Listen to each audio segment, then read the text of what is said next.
2006 survey జరిగిందండి పునరావాసం గ్రామంలో పోలవరం నిర్వాసితులకి. కానీ మాకు ఎటువంటి పునరావాసం పూర్తిగా అందలేదండి. దీని మీద చాలా సమస్యలు ఉన్నాయి.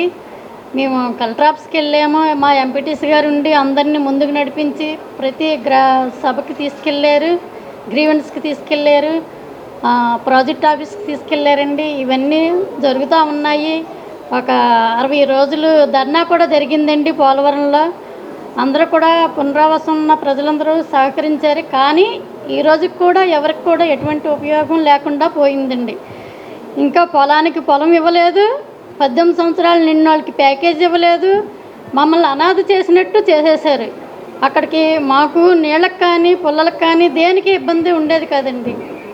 అటువంటిది ఈవేళ మేము ప్రతిదీ కూడా సమస్యగానే బతుకుతున్నాము. మీరు ఎలా ఉన్నారో కూడా మమ్మల్ని ఒకసారి కానీ ఎమ్మెల్యే గారు కానీ రెవెన్యూ డిపార్ట్మెంట్ కానీ ఎవరు కూడా మా ఆర్డీఓ మేడం గారు కానీ ఎవరు కూడా మాకు ఒకసారి కూడా విజిట్ వచ్చి చూడలేదండి. 3 ఏళ్ళు వాటర్కి ఇబ్బంది పడ్డాము. అదన్నా మొన్న గోదావరి సత్యసాయిబా వాటర్ మొన్న ఇచ్చారండి. అనేక ఇబ్బందులు మా గ్రామాల్లో ఉన్నాయండి. 29 గ్రామాల్లో కూడా ఇదే సమస్యలు ఉన్నాయండి. కొందరు ఆడపిల్లలకేమో 18 సంవత్సరాలు నిండకుండా ప్యాకేజ్ ఇచ్చారు, నిండిన పిల్లలకు కూడా ప్యాకేజ్ ఇవ్వకుండా అలా రాజకీయం చేసి ఇచ్చారండి.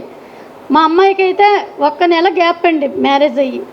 అలాగా మా అన్నయ్య కూతురు కూడా ఉందండి. ఇటువంటి వాళ్ళందరికీ కూడా అసలు ప్యాకేజ్ డబ్బులు పడిన తర్వాత సంతకాలు పెట్టించండి, గ్రామసభ ఏర్పాటు చేసి సంతకాలు పెట్టించి మరీ తీసేశారండి. తీసేటప్పుడు కూడా ఏ గ్రామసభ కూడా పెట్టలేదండి.